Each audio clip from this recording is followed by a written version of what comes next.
ओम नमो भगवते वासुदेवाय नमो नमः। जय श्री कृष्णा। एक बार प्रेम से बोलिए सत्यनारायण भगवान की जय। सत्यनारायण व्रत हिंदी पंचांग के अनुसार हर महीने की पूर्णिमा को किया जाता है। श्री सत्यनारायण अर्थात शालिग्राम व्रत की कथा को सुनने का फल हजारों सालों तक किए गए यज्ञ के बराबर माना जाता है। किसी भी शुभ कार्य या मनोकामना पूरी करने हेतु विधि विधान से सत्यनारायण भगवान की पूजा और कथा करवाई जाती है। शास्त्रों के अनुसार ऐसा माना गया है कि इस कथा को सुनने वाला व्यक्ति व्रत रखता है तो उसके जीवन के दुखों को श्री हरि विष्णु खुद ही हर लेते हैं।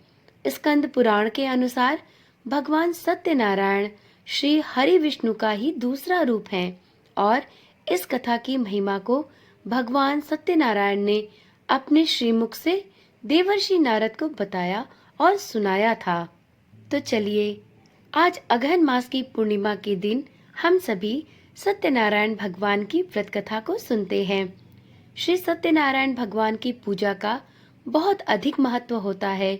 श्री सत्यनारायण व्रत कथा के कुल 5 अध्याय हैं, जिनका श्रवण करने से मनुष्य के सभी कष्ट मिट जाते हैं। ओम श्री गणेशाय नमो नमः। श्रीमन नारायण नारायण नारायण, भजमन नारायण नारायण नारायण। श्री सत्यनारायण भगवान की जय। तो चलिए सुनते हैं श्री सत्यनारायण भगवान व्रत कथा का पहला अध्याय। एक समय की बात है, नैशिरण्य तीर्थ में शौनका आदि 88,000 ऋषियों ने श्री सूत जी से पूछा, हे प्रभु, इस कलयुग में वेद विद्या रहित मनुष्यों को प्रभु भक्ति किस प्रकार प्राप्त हो सकती है तथा उनका उद्धार कैसे होगा। हे मुनि श्रेष्ठ, कोई ऐसा तप बताइए जिसमें थोड़े समय में ही पुण्य मिले और मनोवांछित फल भी प्राप्त हो जाए। इस प्रकार की बात सुनने की हम लोग इच्छा रखते हैं। सभी शास्त्रों के ज्ञाता सूत जी बोले, हे वैष्णवों में पूज्य, आप सभी ने प्राणियों के हित की बात पूछी है, इसलिए मैं एक ऐसे श्रेष्ठ व्रत के बारे में आप लोगों को जरूर बताऊंगा, जिसके बारे में नारद जी ने श्री लक्ष्मी नारायण जी से पूछा था और लक्ष्मीपति श्री हरि ने नारद जी से कहा था। अब आप इसे सुनिए। एक समय की बात है, नारद जी दूसरों के हित की इच्छा के लिए अनेकों लोकों में घूमते हुए मृत्यु लोक में जा पहुंचे। यहाँ उन्होंने अनेक योनियों में जन्मे सभी मनुष्यों को अपने कर्मों के अनुसार पीड़ा झेलते हुए देखा। उनका दुख देखकर नारद जी सोचने लगे कि ऐसा क्या किया जाए जिससे निश्चित रूप से मानव के दुखों का अंत हो जाए। इसी विचार पर मनन करते हुए वह विष्णु लोक में गए। वहां वह नारायण की स्तुति करने लगे और बोले, हे भगवान, आप अत्यंत शक्ति से संपन्न हैं। निर्गुण स्वरूप सृष्टि के कारण भक्तों के दुख को दूर करने वाले हैं। आपको मेरा प्रणाम। नारद जी की स्तुति सुन विष्णु भगवान बोले, हे मुनि श्रेष्ठ, आपके मन में क्या बात है, आप उसे निसंकोच कहिए। इस पर नारद मुनि बोले कि मृत्युलोक में अनेकों योनियों में जन्मे मनुष्य अपने कर्मों के द्वारा अनेकों दुख से दुखी हो रहे हैं। हे प्रभु, आप तो ये बताइए कि वो मनुष्य थोड़े प्रयास से ही अपने दुखों से कैसे छुटकारा पा सकते हैं। तब श्री हरि बोले, हे नारद, मनुष्यों की भलाई के लिए आपने बहुत उत्तम प्रश्न पूछा है। स्वर्गलोक व मृत्युलोक दोनों में एक दुर्लभ उत्तम व्रत है जो पुण्य देने वाला है। आज प्रेमवश होकर मैं उसे आपसे कहता हूँ। श्री सत्यनारायण भगवान का व्रत अच्छी तरह विधान पूर्वक करके मनुष्य तुरंत ही यहाँ सुख भोग कर मरने पर मोक्ष प्राप्त करता है। श्री हरि के वचन सुन नारद जी बोले कि उस व्रत का फल क्या है प्रभु, और उसका विधान क्या है। यह व्रत किसने किया था, इस व्रत को किस दिन करना चाहिए, आप सब कुछ विस्तार पूर्वक बताइए। नारद जी की बात सुनकर फिर श्री हरि बोले, दुख व शोक को दूर करने वाला, यह सभी स्थानों पर विजय दिलाने वाला है। मानव को भक्ति व श्रद्धा के साथ शाम को श्री सत्यनारायण की पूजा धर्मपरायण होकर ब्राह्मणों व बंधुओं के साथ करने, साथ ही यथाशक्ति अनुसार भक्ति भाव से भगवान का भोग लगाएं, आरती गाएं और ब्राह्मणों सहित बंधु बांधवों को भी भोजन कराएं। उसके बाद स्वयं भोजन करें, कीर्तन भजन के साथ भगवान की भक्ति में लीन हो जाएं। इस तरह से सत्यनारायण भगवान का यह व्रत करने पर मनुष्य की सारी इच्छाएं निश्चित रूप से पूरी होती हैं। इसी कलिकाल अर्थात कलयुग में मृत्युलोक में मोक्ष का यही एक सरल उपाय बताया गया है। तो प्रेम से बोलिए सत्यनारायण भगवान की जय। सत्यनारायण व्रत कथा का प्रथम अध्याय संपूर्ण हुआ। श्री सत्यनारायण भगवान व्रत कथा दूसरा अध्याय। सूत जी बोले, हे ऋषियों, जिसने पहले समय में इस व्रत को किया था उसका इतिहास कहता हूँ, ध्यान से सुनो। सुंदर काशीपुरी नगरी में एक अत्यंत निर्धन ब्राह्मण रहता था। भूख प्यास से परेशान वह धरती पर घूमता रहता था। ब्राह्मणों से प्रेम करने वाले भगवान ने एक दिन ब्राह्मण का वेश धारण कर उसके पास जाकर पूछा, हे विप्र, नित्य दुखी होकर तुम पृथ्वी पर क्यों घूमते हो? दीन ब्राह्मण बोला, मैं निर्धन ब्राह्मण हूँ, भिक्षा के लिए धरती पर घूमता हूँ। यदि आप इसका कोई उपाय जानते हो तो बतलाइए। वृद्ध ब्राह्मण रूपी भगवान ने कहा कि सत्यनारायण भगवान मनोवांछित फल देने वाले हैं, इसलिए तुम उनका पूजन करो। इसे करने से मनुष्य सभी दुखों से मुक्त हो जाता है। वृद्ध ब्राह्मण बनकर आए सत्यनारायण भगवान उस निर्धन ब्राह्मण को व्रत का सारा विधान बताकर अंतर ध्यान हो गए।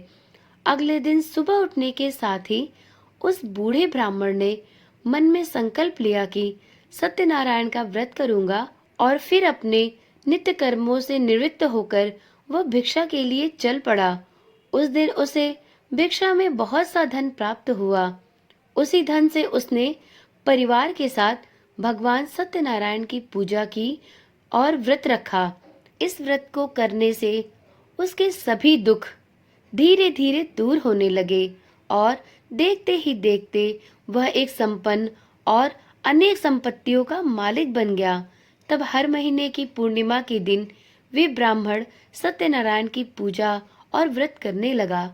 इस प्रकार सत्यनारायण भगवान के इस व्रत को करके वह श्रेष्ठ ब्राह्मण सभी पापों और गरीबी से मुक्त हो गया और उसने एक दुर्लभ मोक्ष पद को प्राप्त किया।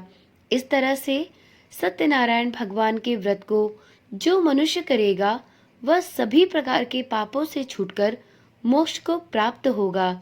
जो मनुष्य इस व्रत को करेगा वह भी सभी दुखों से मुक्त हो जाएगा। सूत जी बोले, हे बंधु बांधव, इस प्रकार से नारद जी से नारायण जी का कहा हुआ श्री सत्यनारायण व्रत को मैंने तुमसे कहा। हे विप्रो, मैं अब और क्या कहूँ? ऋषि बोले, हे मुनिवर, संसार में उस विप्र से सुनकर और किस किस ने इस व्रत को किया, हम सब इस बात को भी सुनना चाहते हैं। इसके लिए हमारे मन में श्रद्धा का भाव है। सूत जी बोले, हे मुनियों, जिस जिसने इस व्रत को किया है वह सब सुनो। एक समय वही विप्र धन व ऐश्वर्य के अनुसार अपने बांधु बांधवों के साथ इस व्रत को करने को तैयार हुआ। उसी समय एक लकड़ी बेचने वाला बूढ़ा आदमी आया और लकड़ियां बाहर रखकर अंदर ब्राह्मण के घर में गया। प्यास से दुखी वह लकड़हारा उनको व्रत करते देख विप्र को नमस्कार कर पूछने लगा कि आप यह क्या कर रहे हैं तथा इसे करने से आपको क्या फल प्राप्त होगा, कृपया करके मुझे भी बताएं। ब्राह्मण ने कहा कि सब मनोकामनाओं को पूरा करने वाला यह सत्यनारायण भगवान का व्रत है। इनकी कृपा से ही मेरे घर में धन धान्य आदि की वृद्धि हुई है। विप्र से सत्यनारायण व्रत के बारे में जानकर लकड़हारा बहुत प्रसन्न हुआ। चरणामृत लेकर वह प्रसाद खाने के बाद अपने घर को गया। लकड़हारे ने अपने मन में संकल्प लिया कि आज लकड़ी बेचने से जो भी धन प्राप्त होगा उसी से श्री सत्यनारायण भगवान का यह उत्तम व्रत करूंगा। मन में इस विचार को ले बूढ़ा आदमी सिर पर लकड़ियां रखकर उस नगर में बेचने गया, जहां उसे अपनी लकड़ियों का दाम पहले से 4 गुना अधिक मिला। बूढ़ा प्रसन्नता के साथ पैसे लेकर सत्यनारायण भगवान की मूर्ति और व्रत की अन्य सामग्रियां लेकर अपने घर गया। वहां उसने अपने परिवारजनों को बुलाकर विधि विधान से सत्यनारायण भगवान का पूजन और व्रत किया। इस व्रत के प्रभाव से वह बूढ़ा लकड़हारा धन, पुत्र आदि से युक्त होकर संसार के समस्त सुख भोगकर अंतकाल में बैकुंठ धाम चला गया। तो प्रेम से बोलिए श्री सत्यनारायण भगवान की जय। सत्यनारायण व्रत कथा का द्वितीय अध्याय संपूर्ण हुआ। श्री सत्यनारायण भगवान व्रत कथा का तीसरा अध्याय। सूत जी बोले, हे श्रेष्ठ मुनियों, अब आगे की कथा कहता हूँ। पहले समय में उल्का मुख नाम का एक बुद्धिमान राजा था। वह सत्यवक्ता और जितेंद्रिय था। प्रतिदिन देवस्थानों पर जाता और निर्धनों को धन देकर उनके कष्ट दूर करता था। उसकी पत्नी कमल के समान मुख वाली तथा सती साध्वी थी। भद्रशिला नदी के तट पर उन दोनों ने श्री सत्यनारायण भगवान का व्रत किया। उसी समय साधु नाम का एक वैश्य आया। उसके पास व्यापार करने के लिए बहुत सा धन भी था। राजा को व्रत करते देखकर वह विनय के साथ पूछने लगा, हे राजन, भक्ति भाव से पूर्ण होकर आप यह क्या कर रहे हैं? मैं सुनने की इच्छा रखता हूँ, तो आप कृपया करके मुझे बताएं। राजा बोला, मैं अपने बंधु बांधवों के साथ पुत्र आदि की प्राप्ति के लिए श्री सत्यनारायण भगवान का व्रत व पूजन कर रहा हूँ। राजा के वचन सुन साधु आदर से बोला, हे राजन, मुझे इस व्रत का सारा विधान कहिए। मैं भी इस व्रत को करूँगा। मेरी भी संतान नहीं है और इस व्रत को करने से निश्चित रूप से मुझे संतान की प्राप्ति होगी। राजा से व्रत का सारा विधान सुन व्यापार से निवृत्त हो वह अपने घर गया। साधु ने अपनी पत्नी को संतान देने वाले इस व्रत का वर्णन कह सुनाया और कहा कि जब मेरी संतान होगी तब मैं इस व्रत को करूंगा। साधु ने इस तरह के वचन अपनी पत्नी लीलावती से कहे। एक दिन लीलावती पति के साथ आनंदित हो सांसारिक धर्म में प्रवृत्त होकर सत्यनारायण भगवान की कृपा से गर्भवती हो गई। 10वें महीने में उसके गर्भ से एक सुंदर कन्या ने जन्म लिया। माता पिता ने अपनी कन्या का नाम कलावती रखा। एक दिन कलावती के माँ लीलावती ने अपने पति को याद दिलाया कि आपने सत्यनारायण भगवान के जिस व्रत को करने का संकल्प किया था उसे करने का अब समय आ गया है। आप इस व्रत को करिए। साधु बोला कि हे प्रिय, इस व्रत को मैं उसके विवाह पर करूंगा। इस प्रकार अपनी पत्नी को आश्वासन देकर वह नगर को चला गया। साधु ने एक बार नगर में अपनी कन्या को सखियों के साथ देखा तो उसे लगा कि उसकी कन्या अब विवाह योग्य हो गई है और उसने कन्या के योग्य वर ढूंढना शुरू कर दिया। एक दिन साधु वैश्य इस बात को ध्यान में रखते हुए एक नगर में पहुंचा और वहां अच्छी प्रकार से देखभाल कर अपनी लड़की के लिए एक सुयोग्य वाणिक पुत्र को ले आया। सुयोग्य लड़के को देख साधु ने बंधु बांधवों को बुलाकर अपनी पुत्री का विवाह कर दिया। लेकिन दुर्भाग्य की बात ये थी कि साधु ने अभी भी श्री सत्यनारायण भगवान का व्रत नहीं किया। इस पर श्री भगवान क्रोधित हो गए और श्राप दिया।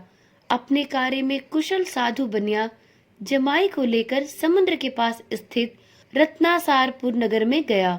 वहां जाकर दामाद ससुर दोनों मिलकर चंद्रकेतु राजा के नगर में व्यापार करने लगे।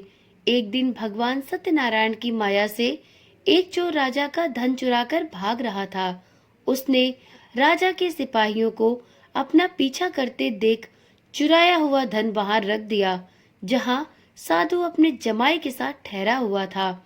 राजा के सिपाहियों ने साधु वैश्य के पास राजा का धन पड़ा देखा तो वह ससुर जमाई दोनों को बांधकर प्रसन्नता से राजा के पास ले गए और कहा कि उन दोनों चोरों को हम पकड़ लाए हैं, आप आगे की कार्यवाही की आज्ञा दे। राजा की आज्ञा से उन दोनों को कठिन कारावास में डाल दिया गया और उनका सारा धन भी उनसे छीन लिया गया। श्री सत्यनारायण भगवान के श्राप से साधु की पत्नी भी बहुत दुखी रहने लगी। घर में जो धन रखा था उसे चोर चुरा ले गए। शारीरिक तथा मानसिक पीड़ा व भूख प्यास से अति दुखी हो तथा अन्न की चिंता में कलावती एक दिन एक ब्राह्मण के घर गई। वहां उसने श्री सत्यनारायण भगवान का व्रत होते हुए देखा, फिर कथा भी सुनी। वह प्रसाद ग्रहण कर रात को घर वापस आई। माता के कलावती से पूछने पर कि हे पुत्री, अब तक तुम कहाँ थी, तेरे मन में क्या है? कलावती ने अपनी माता से कहा, हे माता, मैंने एक ब्राह्मण के घर में श्री सत्यनारायण भगवान का व्रत देखा है। कन्या के वचन सुन लीलावती भगवान के पूजन की तैयारी करने लगी।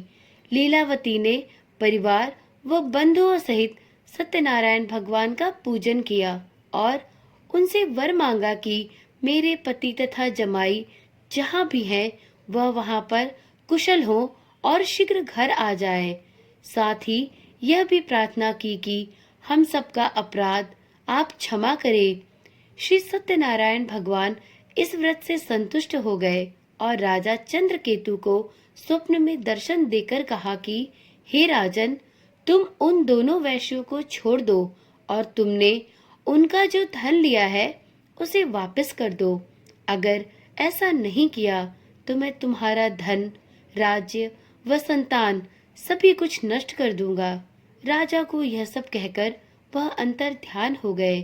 प्रातःकाल सभा में राजा ने अपना सपना सुनाया और फिर बोले कि उन दोनों को कैद से मुक्त करके सभा में लाओ। दोनों ने आते ही राजा को प्रणाम किया। राजा बोला, हे महानुभावों, भाग्यवश ऐसा कठिन दुख तुम्हें प्राप्त हुआ है, लेकिन अब तुम्हें कोई भय नहीं है। ऐसा कहकर राजा ने उन दोनों को नए वस्त्र आभूषण भी पहनाए और जितना धन उनका लिया था उससे दुगना धन वापस कर दिया। दोनों वैश्य प्रसन्नता पूर्वक अपने घर को चल दिए। तो प्रेम से बोलिए श्री सत्यनारायण भगवान की जय। श्री सत्यनारायण भगवान व्रत कथा का तृतीय अध्याय संपूर्ण हुआ। श्री सत्यनारायण भगवान व्रत कथा चतुर्थ अध्याय। सूत जी बोले, वैश्य ने मंगलाचार कर अपनी यात्रा आरंभ की और अपने नगर की ओर चल दिए। उनके थोड़ी दूर जाने पर एक दंडी वेशधारी श्री सत्यनारायण ने उनसे पूछा, हे साधु, तेरी नाव में क्या है? अभिवाड़ी वणिक हंसता हुआ बोला, हे दंडी, आप क्यों पूछते हो? क्या धन लेने की इच्छा है? मेरी नाव में तो बेल व पत्ते भरे हुए हैं। वैश्य के कठोर वचन सुन भगवान बोले, तुम्हारा वचन सत्य हो।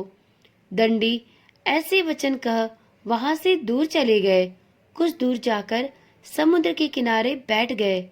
दंडी के जाने के बाद साधु वैश्य ने नृत्य क्रिया के पश्चात नाव को ऊंची उठते देखकर अचंभा हो गया और नाव में बेल पत्ते आदि देखकर वह मूर्छित हो जमीन पर गिर पड़ा। वापस होश आने पर वह अत्यंत शोक में डूब गया। तब उसका दामाद बोला कि आप शोक ना मनाएं, यह दंडी का शाप है, इसलिए हमें उनकी शरण में जाना चाहिए, तभी हमारी सभी मनोकामनाएं पूरी होंगी। दामाद की बात सुनकर वह दंडी के पास पहुंचा और अत्यंत भक्ति भाव नमस्कार करके बोला, मैंने आपसे जो असत्य वचन कहे थे उनके लिए मुझे क्षमा करे। ऐसा कहकर वह रोने लगा। तब दंडी भगवान बोले, हे वणिक पुत्र, मेरी आज्ञा से बार बार तुम्हें दुख प्राप्त हुआ है, तो मेरी पूजा से विमुख हुआ। साधु बोला, हे भगवान, आपकी माया से ब्रह्मा आदि देवता भी आपके रूप को नहीं जानते, तब मैं अज्ञानी भला कैसे जान सकता हूँ। आप प्रसन्न होइए। अब मैं सामर्थ्य के अनुसार आपकी पूजा अवश्य करूँगा। मेरी रक्षा करो और पहले के समान नौका में धन भर दो। साधु वैश्य के भक्ति पूर्वक वचन सुनकर भगवान प्रसन्न हो गए और उसकी इच्छानुसार वरदान देकर अंतर ध्यान हो गए। ससुर जमाई दोनों जब नाव पर आए तो नाव धन से भरी हुई मिली। फिर वहीं अपने अन्य साथियों के साथ सत्यनारायण भगवान का पूजन कर उनके नगर को चल दिए। जब नगर के नजदीक पहुंचे तो दूत को घर पर खबर करने के लिए भेज दिया। दूत साधु की पत्नी को प्रणाम कर कहता है कि मालिक अपने दामाद सहित नगर के निकट आ गए हैं। दूत की बात सुन साधु की पत्नी लीलावती ने बड़े हर्ष के साथ सत्यनारायण भगवान का पूजन कर अपनी पुत्री कलावती से कहा कि मैं अपने पति के दर्शन को जाती हूँ, तू कार्य पूर्ण कर शीघ्र आ जाना। माँ के ऐसे वचन सुन कलावती जल्दी में प्रसाद छोड़ अपने पति के पास चली गई। प्रसाद की अवज्ञा के कारण श्री सत्यनारायण भगवान रुष्ट हो गए और नाव सहित उसके पति को पानी में डुबो दिया। कलावती अपने पति को वहां न पाकर रोती हुई जमीन पर गिर गई। नौका को डूबा हुआ देख वह कन्या को रोता देख साधु दुखी होकर बोला कि हे प्रभु, मुझसे तथा मेरे परिवार से जो भूल हुई है उसे क्षमा करे। साधु के 3 वचन सुनकर श्री सत्यनारायण भगवान प्रसन्न हो गए और आकाशवाणी हुई, हे साधु, तेरी कन्या मेरे प्रसाद को छोड़कर आई है, इसलिए उसका पति अदृश्य हो गया है। यदि वह घर जाकर प्रसाद खाकर वापस लौटती है तो इसे इसका पति अवश्य मिलेगा। ऐसी आकाशवाणी सुन कलावती ने वैसा ही किया जैसा आकाशवाणी के दौरान भगवान ने कहा और फिर प्रसाद ग्रहण करने के बाद जब वो वापस आई तो अपने पति के दर्शन करके अत्यंत प्रसन्न हुई। उसके बाद साधु अपने बंधु बांधवों सहित श्री सत्यनारायण भगवान का विधि विधान से पूजन करता है तथा इस लोक का सुख भोग वह अंत में स्वर्ग लोक को जाता है। तो प्रेम से बोलिए सत्यनारायण भगवान की जय। श्री सत्यनारायण भगवान व्रत कथा का 4th अध्याय संपूर्ण हुआ। श्री सत्यनारायण भगवान व्रत कथा 5वां अध्याय। श्री सूत जी बोले, हे ऋषियों, मैं और भी एक कथा सुनाता हूँ, उसे भी ध्यान पूर्वक सुनो। प्रजा पालन में लीन तुंगध्वज नाम का एक राजा था। उसने भी भगवान का प्रसाद त्याग कर बहुत ही दुख प्राप्त किया। एक बार जंगल में जाकर वन्य पशुओं को मारकर वह बड़ के पेड़ के नीचे आया। वहां उसने ग्वालों को भक्ति भाव से अपने बंधुओं सहित सत्यनारायण भगवान का पूजन करते देखा। अभिमानवश राजा उन्हें देखकर भी पूजा स्थान में नहीं गया और ना ही उसने भगवान को प्रणाम किया। ग्वालों ने राजा को प्रसाद दिया, लेकिन उसने वह प्रसाद भी नहीं खाया और प्रसाद को वहीं छोड़ वह अपने नगर को चला गया। जब वह नगर में पहुंचा तो वहां सब कुछ तहस नहस हुआ पाया तो वह शीघ्र ही समझ गया कि यह सब भगवान के अनादर का ही परिणाम है।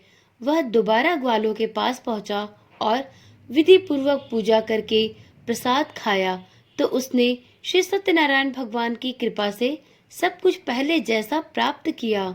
दीर्घ काल तक सुख भोगने के बाद मरणोपरांत उसे स्वर्गलोक की प्राप्ति हुई। जो मनुष्य परम दुर्लभ इस व्रत को करेगा तो भगवान सत्यनारायण की अनुकंपा से उसे धन धान्य की प्राप्ति होगी।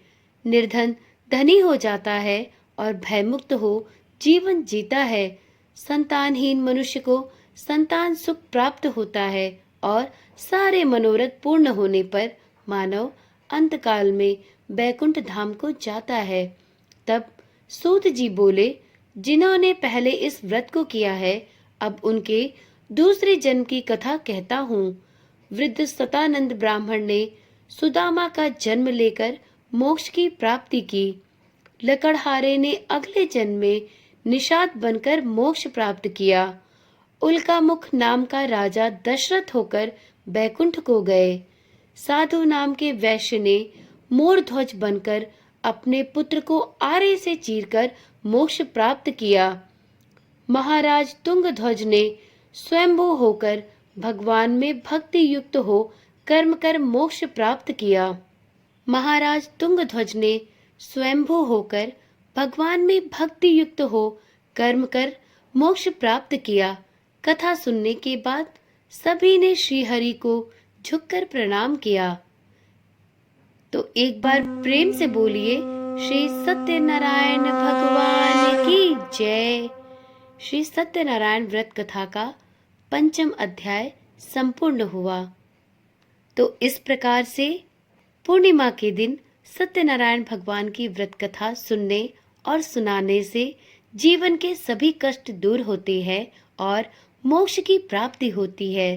तो सभी बंधु बांधव एक बार प्रेम से बोलिए, श्री विष्णु भगवान की जय, श्री कृष्ण भगवान की जय, श्री राधे रमण की जय, श्री लक्ष्मी रमण की जय, श्री सत्यनारायण भगवान की जय। वीडियो में सुनाई गई कथा यदि पसंद आई हो तो वीडियो को लाइक करें और कमेंट में श्री सत्यनारायण भगवान की जय लिखना ना भूलें। तो चलिए फिर मिलते हैं एक नई कथा के साथ। तब तक के लिए ओम नमः शिवाय। जय श्री कृष्णा। राधे राधे।